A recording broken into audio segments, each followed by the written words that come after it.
Question: Matagal na akong hindi nakapaghulog ng contribution sa pag-ibig. Qualify pa ba ako na kumuha ng bahay? Isa yan sa mga common concern ng mga client natin.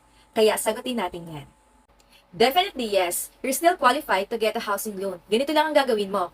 First, pupunta ka sa pag-ibig office na malapit sa inyo. At ipapa-activate mo ang pag-ibig account mo.